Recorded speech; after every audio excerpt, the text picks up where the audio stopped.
Hello, everybody. So far, we have in the last lecture, we have started with the long distance transport. Long distance transport में हम लोगों ने पहला point ये सीख लिया हुआ है कि लॉन्ग डिस्टेंस ट्रांसपोर्ट करने के लिए it is very important to travel from root to shoot, मतलब लंबे डिस्टेंस को कवर करना पड़ेगा।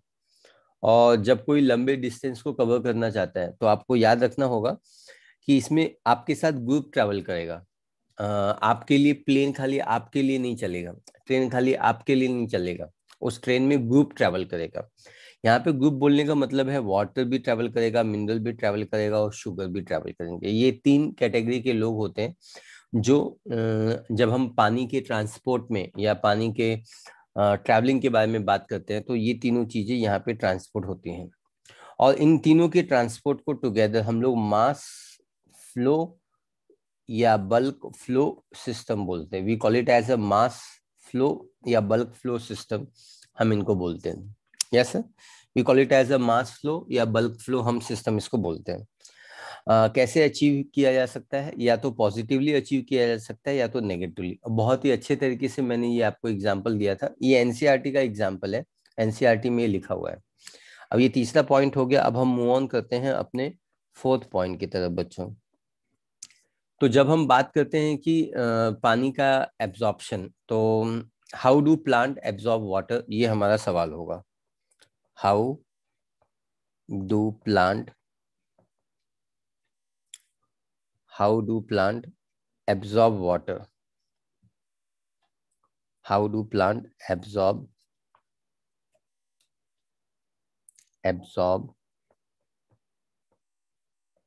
वाटर? तो इसका जवाब एकदम सिंपल है।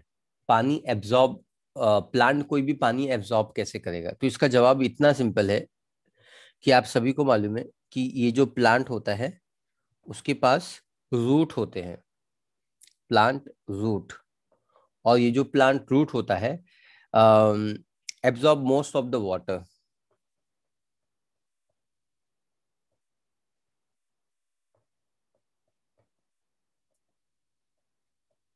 ये मोस्ट ऑफ द वाटर है, इसको एब्जॉर्ब करता है।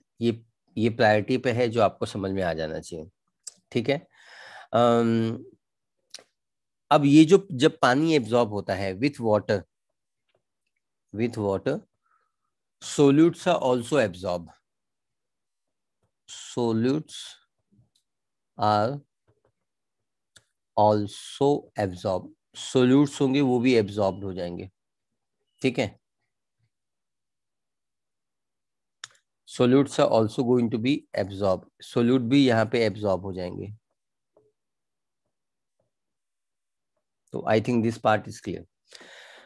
तो अब पानी जो है या सोल्यूट है वो कहाँ पे आ गया है एग्जैक्टली वो आ गया है हमारे हमारे रूट में आ गया है। तो अब रूट से कैसे एब्जॉर्ब होगा? रूट से पानी का मूवमेंट होगा। यस। और वो पानी का मूवमेंट कैसे होगा? तो ये जो प्रोसेस होगा पानी का एब्जॉर्प्शन, ये हमेशा डिफ्यूजन से होगा। कैसे होगा? डिफ्यूजन का मतलब होता है ऑस्मोसिस। डिफ्यूजन, ऑस्मोसिस क्या है? It is a simple form of diffusion of water. It is a diffusion of water. तो उसी तरीके से यहाँ पे डिफ्यूजन होगा और पानी रूट में आ जाएगा। ऑब्वियसली यहाँ पे रूट के पास रूट हेयर्स होते हैं, आपको तो पता ही है। रूट हेयर्स होंगे और वो रूट हेयर्स इसको एब्जॉर्ब करने में प्ले वेरी इंपॉर्टेंट रोल, ऐसा हमने मॉर्फोलॉजी में सीखा हुआ था। ठीक है। चौथे पॉइंट के बाद हम लोग पांचवें पॉइंट पे मूव ऑन करते हैं। Yes, we move on to fifth point. हम लोग पांचवें पॉइंट पे मूव ऑन करते हैं। पांचवा पॉइंट क्या है? पांचवा पॉइंट हमको बताता है pathway of movement. Pathway of movement, movement का पाथवे क्या होगा? Yes sir. तो आपको इस डायग्राम को अच्छे से समझना है मूवमेंट के पाथवे को समझने के लिए। Yes sir. तो मूवमेंट का जो पाथवे होगा, it can be apoplast and it can be symplast. दो तरीके हैं पाथवे। जब भी पूछा जाएगा कि movement of pathway of movement कैसा होगा, मतलब पानी का रास्ता कैसा होगा, किस डायरेक्शन में ट्रेवल करेगा, तो आपको याद करना है apoplast and symplast. They are two very important method और ये इंपॉर्टेंट मेथड के बारे में आपको फोकस करना है। पहला है एपोप्लास्ट और दूसरा है symplast. I think this concept is very very clear, और आपको ये कॉन्सेप्ट समझ में आ गया है ना। चलो समझने की पूरी कोशिश करते हैं। इधर देखिए प्यारे बच्चों, एपोप्लास्ट में आप ये ब्लू कलर देख सकते हैं, डार्क शेड है ना, डार्क शेड, ये एपोप्लास्ट के थ्रू होगा। आप यहाँ पे जाइलम भी देख सकते हैं। ऑब्वियसली आप सभी को पता है कि वाटर और मिनरल का जो ट्रांसपोर्ट होता है वो जाइलम के थ्रू होता है। Yes sir. और ये सेल वॉल, ये सेल वॉल है। सेल वॉल को मैंने हमेशा, जब मैंने आपको सेल चैप्टर पढ़ाया था तो मैंने बताया था कि सेल वॉल एक नॉन लिविंग मैटर होता है, और आप इस बात को कभी ना भूलिएगा, सेल वॉल जो होता है वो नॉन लिविंग है। It is a long non living matter, ये नॉन लिविंग मैटर है। Concept clear, it is a non living matter, ये बात को आप अच्छे से ध्यान में रखिएगा। ठीक है। तो पानी को ट्रांसपोर्ट होने के कितने पाथवे हैं? दो पाथवे हैं, एक है एपोप्लास्ट है और एक सिम्प्लास्ट है। तो अब हम दो कॉलम बनाते हैं, और ये दो कॉलम बना के हम सीखना चालू कर देते हैं। That will be very nice. चलो, तो पहला हम लोग लिखते हैं एपोप्लास्ट पाथवे। पहला हम लोग लिखते हैं एपोप्लास्ट।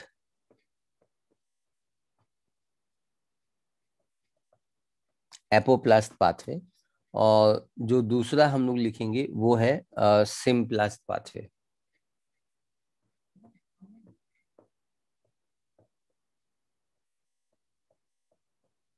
तो we have a apoplast path and we have a symplast path.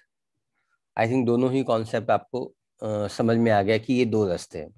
अब ये दो रास्तों के थ्रू कैसे ट्रांसपोर्ट होता है, इसके बारे में हम यहाँ पे इस आर्टिकल में सीखने की कोशिश करेंगे। हम इनके बीच में पार्टीशन रख देते हैं ताकि चीजें थोड़ी सिंप्लीफाइड रहें, है ना। तो अब हम लोग वन बाय वन हम लोग इनके बारे में डिस्कस कर सकते हैं। तो सबसे पहले डिस्कस करने से पहले हमको ना इसको थोड़ा अच्छे से डिस्क्राइब करना होगा। तो चलो इसको डिस्क्राइब करते हैं। मेरे प्यारे बच्चों, आप ये जो ब्लू एरिया देख सकते हो, ये एरिया है एपोप्लास्ट का पाथवे है, और ये सिम्प्लास्ट का है। पहला सवाल होगा कि एपोप्लास्ट और सिम्प्लास्ट दोनों का मीनिंग क्या होता है। पहले मीनिंग समझते हैं। तो मेरे प्यारे बच्चों, पहला पॉइंट होगा, एपो का मतलब होता है विदाउट। एपो का मतलब क्या होता है? विदाउट। और प्लास्ट का मतलब, प्लास्ट जो होता है इसका मतलब होता है लिविंग, है ना। तो इसका मतलब होता है विदाउट लिविंग। क्या होता है इसका मतलब? Without leaving. सिम का मतलब होता है, सिम का मतलब होता है टुगेदर। सिम का मतलब होता है टुगेदर। और प्लास्ट का मतलब होता है लिविंग। Living, yes sir. तो एपोप्लास्ट का मतलब होता है विदाउट लिविंग, और सिम्प्लास्ट का मतलब होता है टुगेदर विद द लिविंग। मतलब ये लिविंग एरिया के थ्रू पास होता है और ये नॉन लिविंग एरिया के थ्रू पास होता है। अगर मैं आपको बोलूं कि आपको 4 AM आपको 5 मिनट में पहुंचना है स्टेशन, तो आप पहुंच सकते हो, क्योंकि रोड है, नॉन लिविंग है, रोड के ऊपर कोई भी नहीं है, सुबह 3 बजे या 4 बजे, है ना। लेकिन मैं बोलूं कि शाम को 6 बजे पहुंचना है, तो आपको लिविंग लोगों के थ्रू पास होना होगा। तो ये जो पाथवे है ये लिविंग लोगों से भरा हुआ है। तो सिम का मतलब होता है टुगेदर और प्लास का मतलब होता है लिविंग। तो ये जिंदा पाथवे है और ये मुर्दा पाथवे है, इसमें लाइफ नहीं होती है। तो मैंने तो आपको बचपन में ही बताया था कि ये जो ब्लू वाला एपोप्लास्ट पाथवे दिख रहा है, ये ब्लू वाला जो एरिया है ये नॉन लिविंग पाथवे है। तो आपको तो इसमें कोई प्रॉब्लम नहीं आनी चाहिए। नहीं आई ना। ओके, तो आपको ये पहला पॉइंट समझ में आ गया है। एपोप्लास्ट मूवमेंट कहाँ से होता है, अगर इस पॉइंट का एक्सप्लेनेशन देना रहे तो जो एपोप्लास्ट होता है ये सेल वॉल के थ्रू होता है। देखिए ये एरिया कहाँ जा रहा है, आप जो मैं इसमें एरो मार रहा हूँ वो एरिया को फोकस करो। Yes sir. तो ये जो एरिया है ये किसके थ्रू पास हो रहा है? ब्लू एरिया के थ्रू पास हो रहा है। ब्लू एरिया क्या है? ये सेल वॉल है। और दो सेल के जो बीच में जो स्ट्रक्चर है उसके थ्रू भी ये पास हो सकता है। देखो ना प्यारे बच्चों, नॉन लिविंग कौन है? दो सेल के बाहर जो एरिया है वो नॉन लिविंग है, ये पाथवे नॉन लिविंग है, बोलो हाँ। इस पाथवे को क्या बोलेंगे? इस पाथवे को बोलेंगे इंटरसेलुलर स्पेस, है ना। तो इंटरसेलुलर स्पेस ये एक एरिया है, और इसका जो सेल वॉल है वो भी नॉन लिविंग है, तो सेल वॉल। तो ये एक्सक्लूसिवली कहाँ से पास होगा? तो अब आपको यहाँ पे समझना होगा कि एपोप्लास्ट का जो पाथवे है, water move exclusively exclusively pass होगा intercellular space and the walls of the cells. So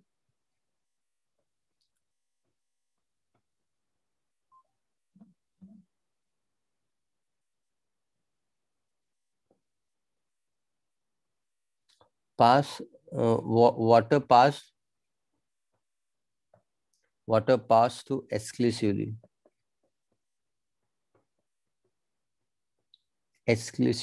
water pass to exclusively water pass exclusively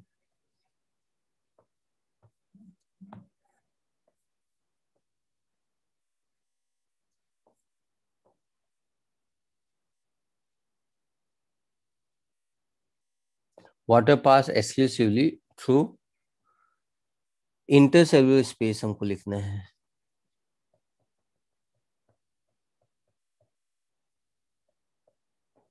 intercellular space and cell walls. Yes sir, intercellular space and cell wall. ये intercellular space के through pass होता है और ये cell wall के through pass होता है। Yes sir, is that clear? तो आई थिंक ये पार्ट आपको समझ में आ गया है। हम लोग सिम्प्लास्ट के बारे में हम बाद में बात करेंगे। पहला ये एक्सक्लूसिवली इसके जो पॉइंट है एपोप्लास्ट, एक कॉन्सेप्ट पहले खत्म कर लेते हैं। Yes sir. तो क्या जो एपोप्लास्ट है वो सेल मेम्ब्रेन को क्रॉस करेगा? यहाँ पे मेम्ब्रेन कहाँ पे है?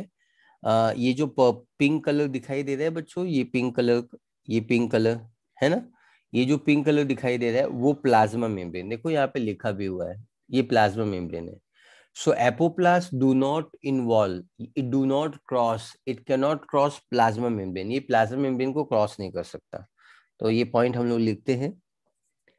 एपोप्लास्ट, आप भी लिखते रहिए, apoplast can not cross cell membrane, ये सेल मेम्ब्रेन को क्रॉस नहीं करेगा। Yes sir. Now we move on to fourth point. Yes sir. इसका जो मूवमेंट होगा सेल वॉल के थ्रू, ये थ्रू द वाटर पोटेंशियल होगा।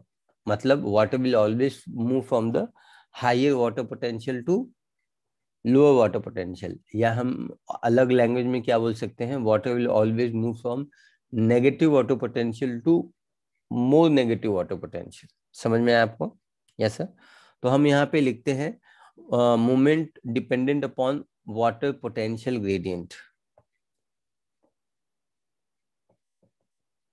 मैं एनसीईआरटी से लाइन टू लाइन पढ़ा, मूवमेंट डिपेंड्स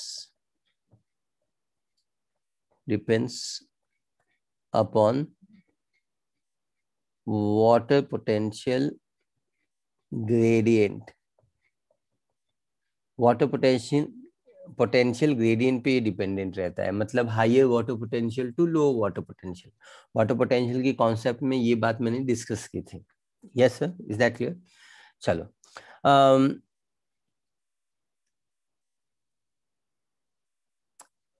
तो कुछ रुकावट होगी क्या? जैसे मैंने आपको एपोप्लास्ट को एक्सप्लेन करने के लिए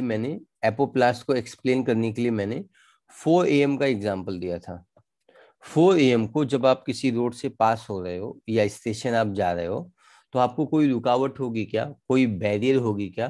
कोई पुलिस आपको रोकेगा क्या? कोई ट्रैफिक आपको रोकेगी क्या? कोई ट्रैफिक का कोई कलर आपको रोकेगा क्या? दूध वाला आपको रोकेगा क्या? कोई नहीं रोकेगा आपको, है ना। Is that clear? तो आप चुपचाप, देयर इज नो रेजिस्टेंस, कोई आपको रोकने वाला नहीं है।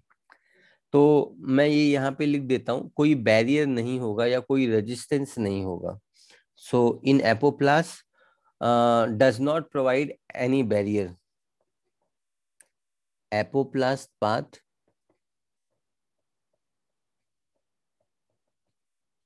does not provide any barriers, ये कोई भी बैरियर प्रोवाइड नहीं करता है। तो I think this part is clear, है ना।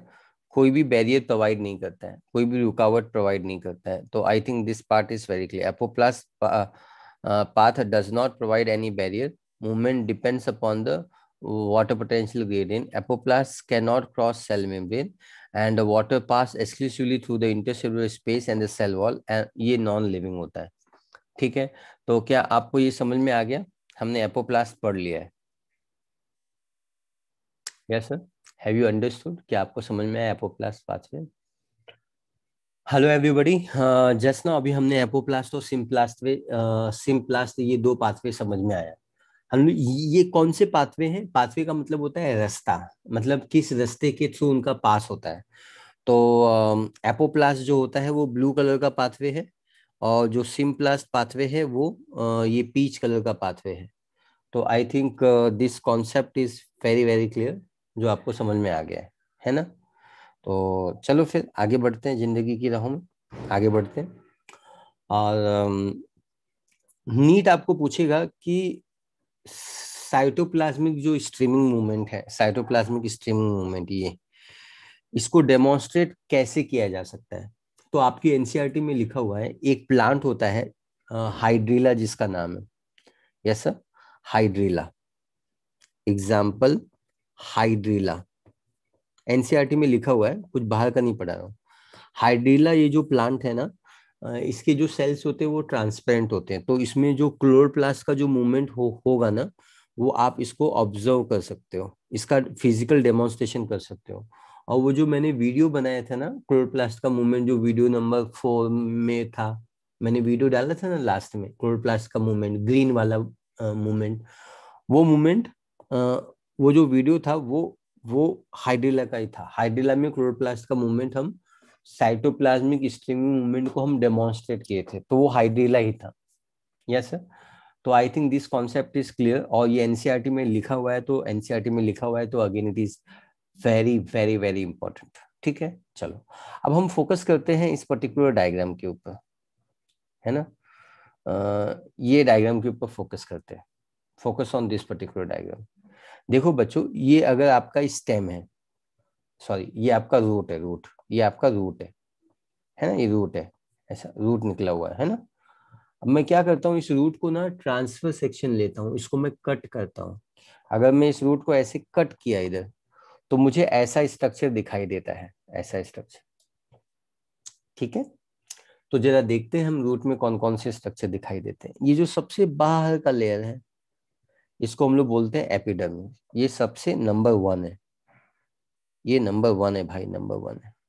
Yes, it is a number 1, है ना। ये नंबर 1 लेयर है जो आपको दिखाई देगा। देखो इसका नाम ही है एपिडर्मिस, एपी मतलब एबो, डर्मिस मतलब layer, outer layer is called epidermis. तो ये आउटर लेयर है मेरे बच्चे, आउटर लेयर है ना। और इस एपिडर्मिस से कुछ एक्सपांडेड एरियाज होते हैं, है ना, इसको हम रूट हेयर बोलते हैं। तो ये भी नंबर 1 ही है, क्योंकि एपिडर्मिस में ही जुड़ा हुआ है, इसलिए मैं नंबर 1 लिख रहा हूँ। या आप बोलो तो मैं इसको 0 लिख दूं, चलेगा, खुश रहो, 0 लिख दिया, ठीक है, अभी कोई आर्गुमेंट नहीं है। हाँ, ये 0 है, रूट है, और ये एपिडर्मिस के ऊपर है। डन हो गया, वेरी नाइस, वेरी गुड। अब एपिडर्मिस के नीचे ये जो 3 से 5 लेयर होते हैं, वो होते हैं कॉर्टेक्स के। तो इसको मैं नंबर 2 देता हूँ। मिश्रा सर ने कॉर्टेक्स कई जगह पढ़ा है, कितनी बार पढ़ा है, एड्रिनल ग्लैंड में कॉर्टेक्स और मेडुल्ला है, ओवरीज में कॉर्टेक्स और मेडुल्ला है, किडनी में renal cortex and renal medulla है। कितनी बार सिखाया, और क्या सिखाया हमेशा? कॉर्टेक्स वर्ड जब भी बायोलॉजी में आता है, इसका मतलब आउटर रीजन क्या है, लाता है, और मेडुला का मतलब इनर रीजन। सो कॉर्टेक्स का मतलब होता है आउटर रीजन,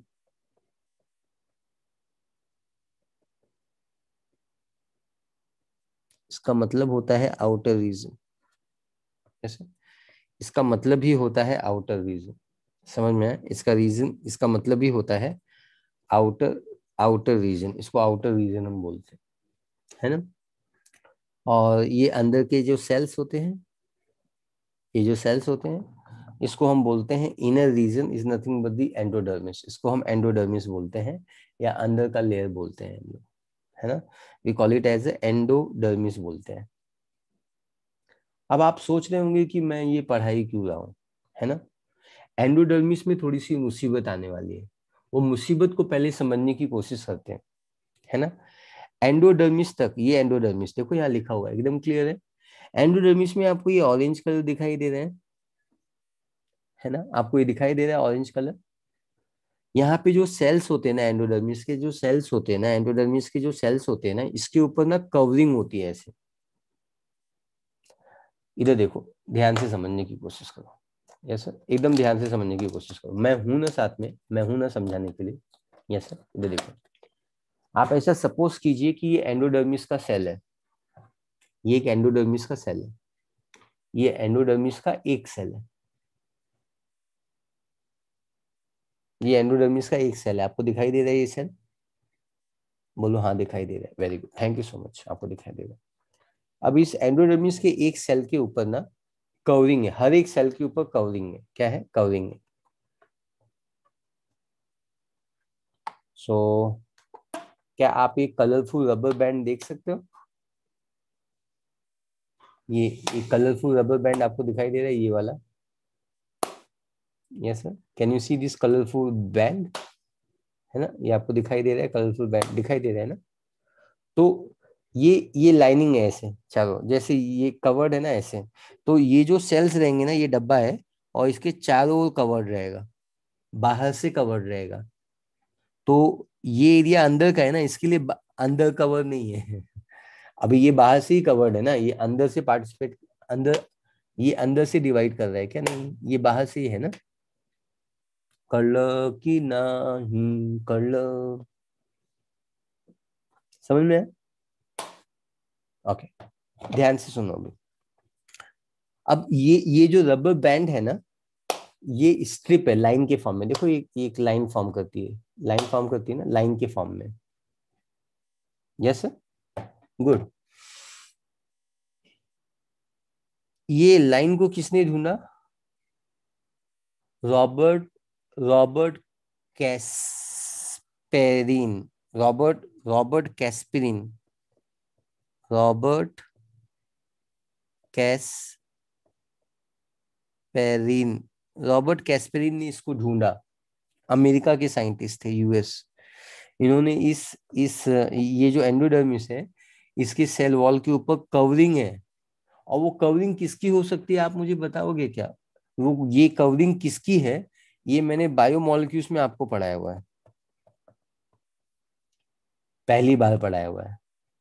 दूसरी बार मैंने सेल चैप्टर में पढ़ाया हुआ है, जब सेल वॉल पढ़ा रहा था तब पढ़ाया था मैंने।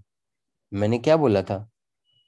यूनिट नंबर 3 बायोलॉजी का सेंटर पार्ट है। आपके मिश्रा सर 12th का वीडियो बना चुके हैं, 12th हम कभी भी स्टार्ट कर सकते हैं, है ना। नहीं स्टार्ट कर रहे हैं, क्यों? एक चैप्टर की वजह से, सेल डिवीजन यूनिट नंबर 3 का है। यस, तो आपको समझ में आया कि यूनिट नंबर 3 में दोनों ही चैप्टर, बायोमोलिक्यूल्स भी यूनिट नंबर 3 में है और सेल चैप्टर भी 3 में है, और ये चैप्टर यूनिट नंबर 4 में है। तो यूनिट नंबर 3 है ना, पूरी बायोलॉजी का मसाला है, मसाला। आपको याद है वो केमिकल कौन है? तो वो केमिकल है सुबरीन, वैक्स का नाम है, वैक्स का नाम है। एपिडर्मिस के पास क्यूटीन नाम का वैक्स होता है और एंडोडर्मिस के पास सुबरीन नाम का वैक्स होता है। ऐसा आपको समझना था, ऐसा मैंने आपको समझाया था, है ना। तो ये जो सुबरीन नाम का जो वैक्स है ना, ये जो सुबरीन नाम का जो वैक्स है ना, इज दैट क्लियर? ये जो सुबरीन नाम का जो वैक्स है ना, ये सुबरीन नाम का वैक्स इम्परमिएबल होता है। मतलब यहाँ से हवा आ सकता है, नहीं जा सकता है, पानी जा सकता है, नहीं जा सकता है, ना हवा जा सकता है ना पानी जा सकता है, बड़ी मुसीबत है। तो हम इसके डिटेल के बारे में हम पढ़ने जा रहे हैं नेक्स्ट पेज पे। चलो स्टार्ट करते हैं, एवरीबॉडी फोकस। Yes sir. तो ये हमारा पॉइंट था। ये पॉइंट था हमारा पांचवा पॉइंट। अब हम 6 पॉइंट बात कर रहे हैं। हम अभी भी पाथवे में ही हैं, बट हम 6 पॉइंट के थ्रू बात करेंगे। 6 point, the cells of endodermis, cells of endodermis, cells of endodermis, endodermis has tangential, tangential lining, lining of suberin wax. यहाँ पे सुबरीन वैक्स की लाइनिंग है। Yes sir. कहाँ पे? ये एंडोडर्मिस पे है। Endodermis has a tangential lining of suberin wax, suberin wax की यहाँ पे लाइनिंग्स है। Yes sir. एंड जो सुबरीन वैक्स होता है, it is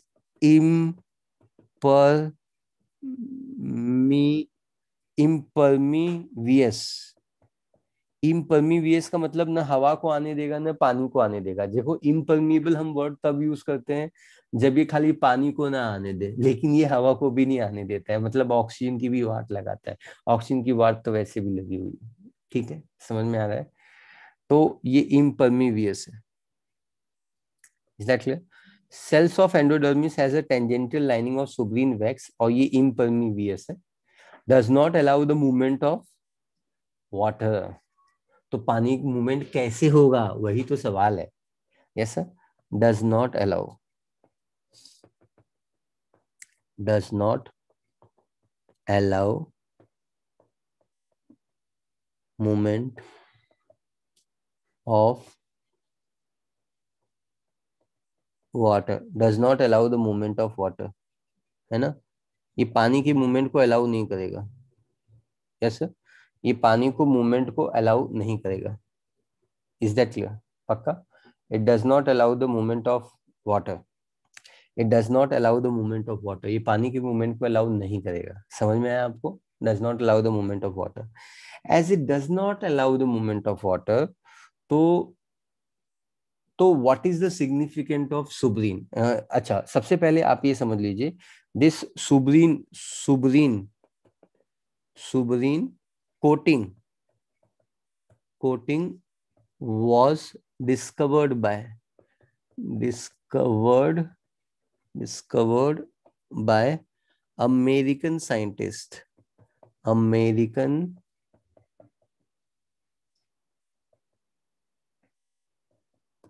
American scientist Robert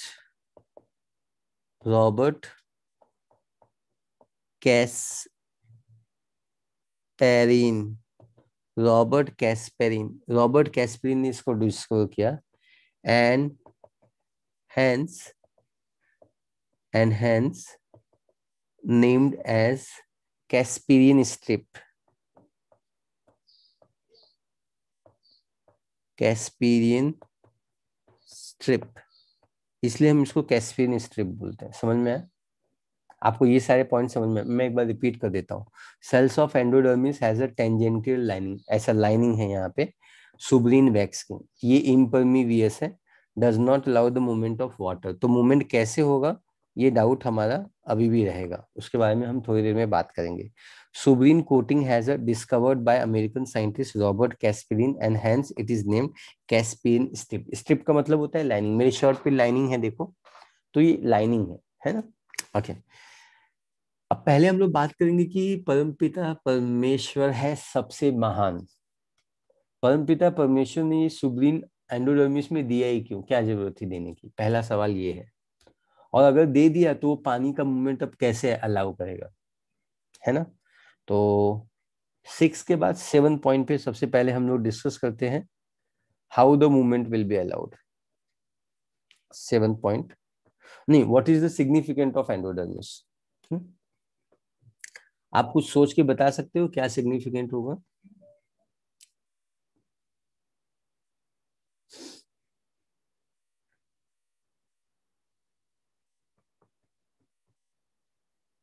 What is significance of endodermis?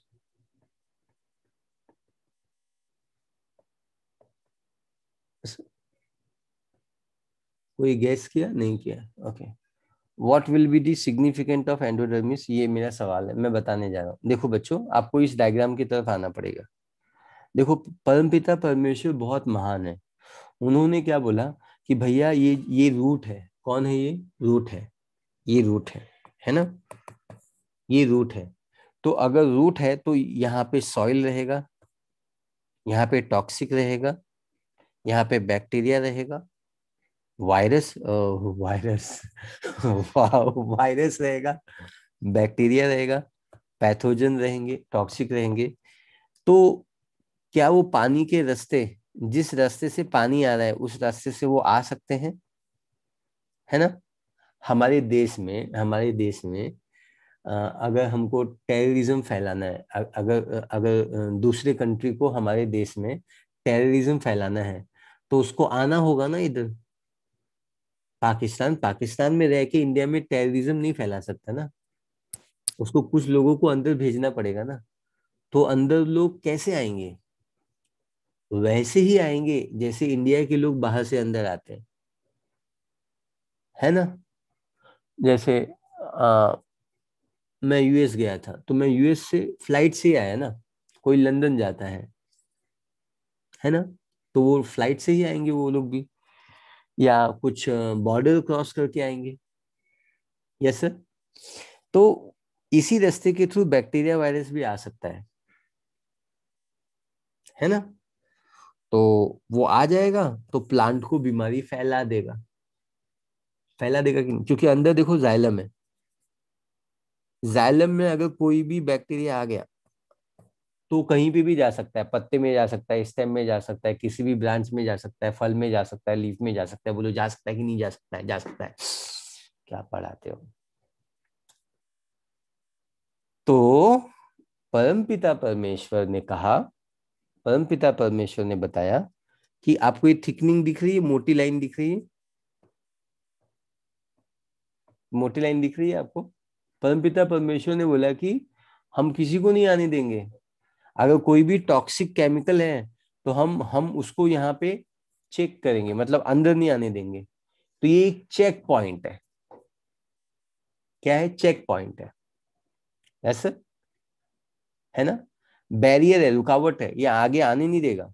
नको, अगर आप टेम्पो में माल भर के कानपुर जा रहे हो इस समय लॉकडाउन में, तो आपको चेक पॉइंट रहेगा ना, वहां पे पुलिस पकड़ेगी ना, पीछे क्या भरा हुआ है आपने, ऑक्सीजन का सिलेंडर भरा हुआ है कि मास्क भरा हुआ है, या पीपी किट भरा हुआ है, क्या भरा हुआ है आपने, क्या ट्रांसपोर्ट कर रहे हो? तुमको पता चलेगा ना। कैसे पता चलेगा? चेक पॉइंट लगा देंगे, गाड़ी आगे पास ही नहीं हो सकती है, वो बैरियर लगा देंगे। तो गाड़ी उड़ा के तो नहीं लेके जाओगे ना, गाड़ी गाड़ी है तुम्हारी। जेम्स बॉन्ड की गाड़ी नहीं है कि एक बटन दबाए तो वो फ्लाइट में कन्वर्ट हो जाएगी और तुम उड़ के चले जाओगे। इतनी बड़ा उड़क्कर नहीं हो ना तुम। समझ रहे हो? समझ रहे हो? तो यहाँ पे टॉक्सिक को रोकने के लिए चेक पॉइंट है। यहाँ से जो भी गुजरेगा उसकी पहले चेकिंग होगी। गुजरो तुम, चेकिंग करेंगे। तो ये पास ही नहीं होने दे, यहाँ पास नहीं होने देगा, यहाँ पास ही नहीं होने देगा। यस सर, समझ में आया? बोलो ना हाँ। हाँ, very good. So significant of endodermis, it provide barrier barriers to toxic chemicals,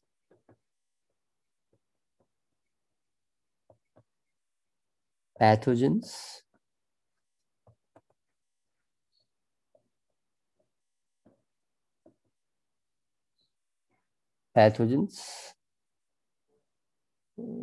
microbes, viruses, etc. Does act as a checkpoint.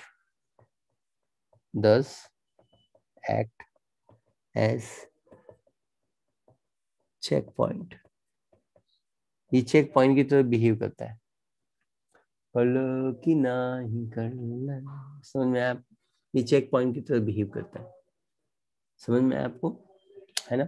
अब सवाल उठता है कि भैया ये अगर ये रुकावट है, ये जाने नहीं देगा, तो हम लोग का पानी है और जो हम लोग का सोल्यूट है, अच्छे लोग अगर कोई रुकावट है, चेक पॉइंट है, पुलिस है, तो अच्छे लोग कैसे जाएंगे यहाँ से? तो जरा वो समझने की कोशिश करेंगे। पॉइंट नंबर 8 में, पॉइंट नंबर 8 बोलता है how how transport of water occurs, how transport of water occur, या सोल्यूट जो भी है वो कैसे होता है। तो ध्यान से सुनना, इधर देखो आप, ये पिक्चर देखने की कोशिश करो। ये कॉर्टेक्स है, जैसे, इज दैट क्लियर? ये कॉर्टेक्स है, आप देख सकते हो ये कॉर्टेक्स है। Is that clear? तो अब इस कॉर्टेक्स के थ्रू, इस कॉर्टेक्स के थ्रू, ओके इधर देखो बच्चों, बच्चों ये आप देख सकते हैं, ये एंडोडर्मिस के सेल्स हैं, देख रहे हो ना, एंडोडर्मिस के सेल्स हैं। और आप देख सकते हो इसके वॉल में थिकनिंग है ना? तो सबसे पहले आप ये समझ लीजिए कि ये एक एंडोडर्मिस है,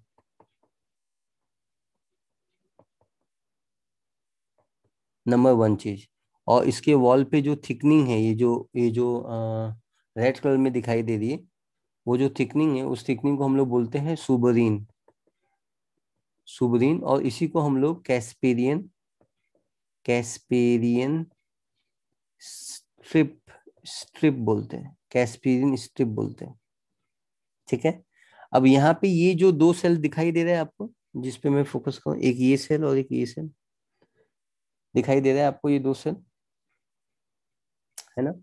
ये जो दोनों सेल्स हैं जो आपको दिखाई दे रहा है इस समय, ये जो दोनों सेल्स हैं, इनको हम पैसिव सेल बोलते हैं। क्या बोलते हैं बच्चों? हम इनको पैसिव सेल्स बोलते हैं। पैसिव सेल मतलब यहाँ पे ना, ये पैसिव सेल है, इसके पास थिक वॉल नहीं रहेगा, सुब्रीन नहीं रहेगा। पैसिव सेल पे सुब्रीन अपसेंट, सुब्रीन अपसेंट, है ना? तो जरा यहाँ पे लिखते हैं हम लोग, how transport, transport of water occurs. Some cells of endodermis लिखो, cells of some cells of endodermis, some cells of endodermis, yes sir, where suberin is absent, where suberin absent, where suberin absent, यहाँ पे suberin absent है, some cells of the endodermis where suberin is absent, called passive cell, passive cells, yes sir, passive cell, है ना? Passive cell बोलते हैं आपको। Passive cell, passive cell, passive cell जो होता है, इट अलाउ मूवमेंट,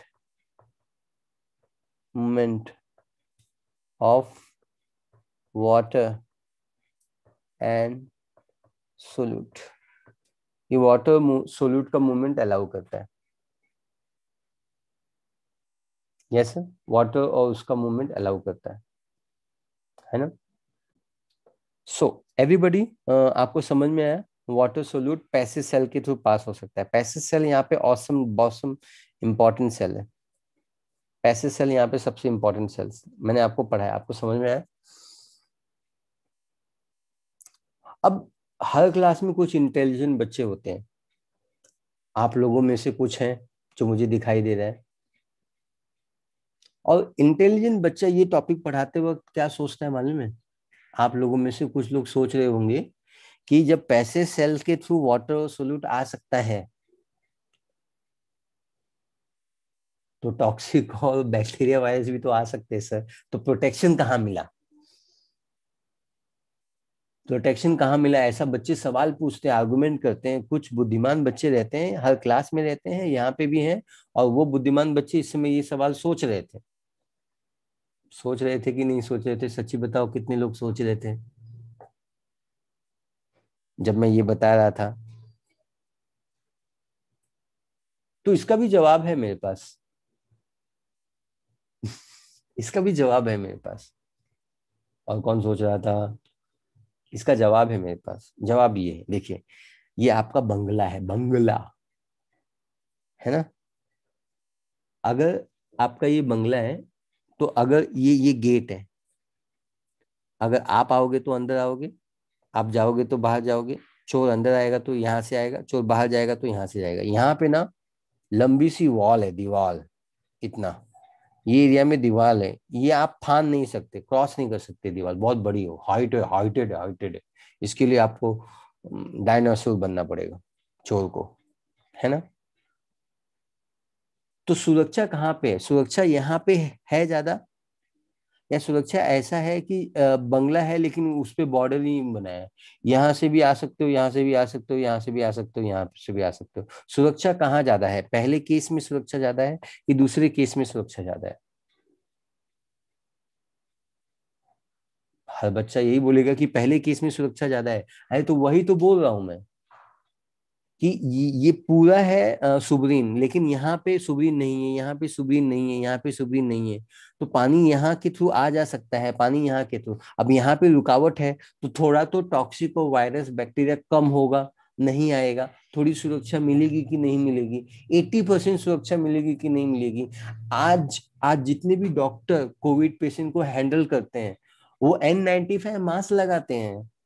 तो N95 का कितना परसेंटेज सुरक्षा देता है? 90% देता है कि नहीं देता है? 80% देता है कि नहीं देता है? 100% भी देता है, 100% सुरक्षा देता है। अगर आप आई ग्लोव्स पहनते हो और N95 मास्क लगाते हो और छेड़खानी नहीं करते हो, हाथ को नाक और मुंह में नहीं डालते हो, तो आप डॉक्टर बन सकते हो, आप ट्रीट कर सकते हो पेशेंट को। आपको समझ में आ रहा है? 100% सुरक्षा देता है मास्क, N95। हाँ, कोई भी मास्क मत पहन लेना, कपड़े का मास्क पहन के आप जा रहे हो वायरस से लड़ने, बिल्कुल नहीं, बिल्कुल नहीं, बिल्कुल नहीं हो सकता। तो आपको ये बात समझ में आ गई? Yes sir, is that clear? तो I think this part is very very clear. आपको ये बात समझ में आ गई है ना? 100%। तो यही हमारा आज का लेक्चर था, जो हमने अच्छे से बता दिया आपको। और this is page number 29, this is page number 30। तो I think it's time that you can take a screenshot, and this part is done. Thank you so much.